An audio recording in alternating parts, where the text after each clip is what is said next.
After 7 films released across 12 years, Roger Moore stood down from the role of James Bond in 1985. An extensive search for a new Bond quickly began. Many actors were considered for the role, including future Bond actor Pierce Brosnan. Brosnan was actually the producer's front-runner choice for the part. Pierce Brosnan came very close to getting cast this time round, but his commitment to Remington Steele ruled him out. Timothy Dalton had been offered the role on several previous occasions. He was first offered the role back in 1969 for On Her Majesty's Secret Service. Dalton declined the offer as he thought he was too young to be James Bond at this point. He was 23 at the time, and George Lazenby, who was eventually cast in the role, was 29. Around the late 1970s, when Moonraker had been released, Dalton was offered the role again, when the producers thought that Roger Moore would step down from the role. Dalton declined the offer again as he didn't like the direction the series was taking. The producers were initially unsure of casting Dalton due to him declining previous offers. Once Timothy Dalton completed work on the film Brenda Starr, he accepted the offer to finally play James Bond, some 18 years after he was first offered the part.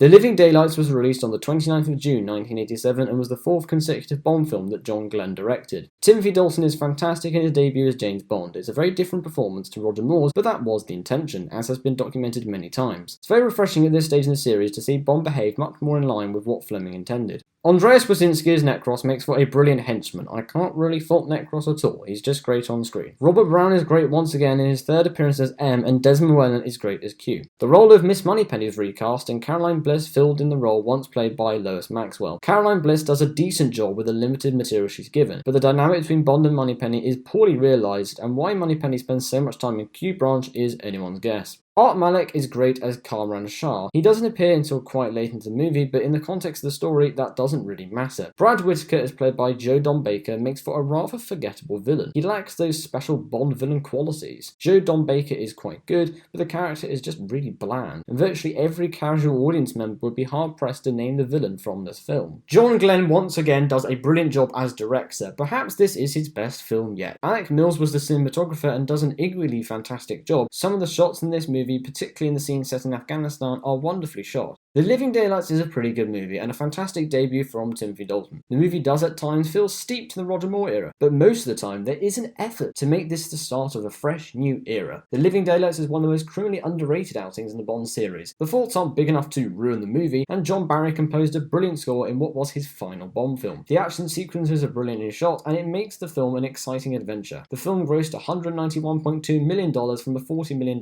budget. This was a marked financial improvement over A View to a Kill that proved that the audience still had an appetite for Bond films, almost 25 years after Dr. No. The Living Daylights marked the final appearances of Sir Frederick Grey and General Gogol, marking the end of an era. The Living Daylights feels like both the start of a new era, but also the end of the old era, as many characters and elements from the Moore era were written out. Licence to Kill was released on June 13, 1989, and was Timothy Dalton's second and final Bond film. John Glenn returned to direct what ended up being his 5th and final Bond film. Licence to Kill is the darkest Bond film. This sort of tone was hinted at in The Living Daylight, but here it's an unfiltered, brutal Bond film. This isn't some sort of fun adventure for 007 like in the Bond films of old. Timothy Dalton is fantastic as James Bond. His performance is practically perfect. I really cannot praise it enough. Dalton is great during the action sequences, the dialogue-heavy scenes, any scene in fact. It's one of the best ever Bond performances. Robert Davi as Fran Sanchez makes for a brilliantly compelling villain. Sanchez is a very different type of Bond villain. There's no hollowed out volcano lair here. Sanchez perhaps isn't one of the most memorable villains, which is a shame, as I think he makes for a great villain. Licence to Kill was not composed by John Barry. The musical score was instead composed by Michael Kamen. The score fits the style and tone of the film perfectly, and Kamen's version of the James Bond theme tune is simply brilliant. Licence to Kill was the first Bond film to be filmed entirely outside the UK due to budgetary reasons. Filming primarily took place in the US and Mexico, and John Glenn did a superb job in his 5th and final Bond film as director. It may be his strongest Bond film from this perspective, and Alec Mills did a great job as the cinematographer. Licence to Kill is a fantastic movie. It isn't perfect, but by pushing the limit further and raising the personal stakes for Bond, it makes it the most thrilling Bond film for many years.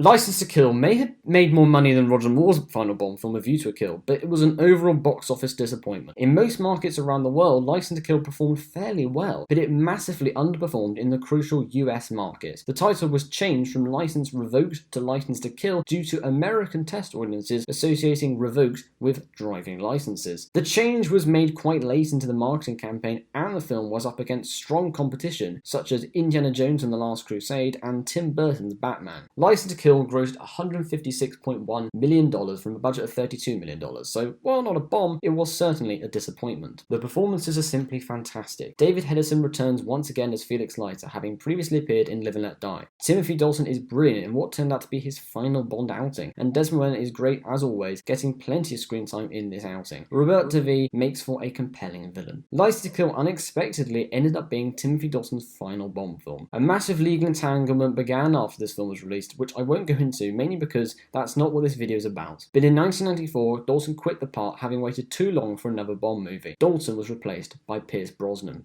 License to Kill wasn't just Dalton's final film as Bond. Robert Brown didn't appear again as M, nor did Caroline Bliss as Miss Moneypenny. It was also John Glenn's final Bond film, so stylistically speaking, this does feel like the end of an era. Due to the eventual 6-year hiatus between License to Kill and GoldenEye, many members of the Bond crew moved on. It was the last Bond movie to be produced by Albert Broccoli, so in that sense at least, it does feel like the end of an era. License to Kill, on its own merits, feels like a new era, confidently getting into gear. An era which never really came into being properly. It's a tad frustrating watching this film, knowing that it's as far as the Dalton era really goes. So, how was the Dalton era? Great.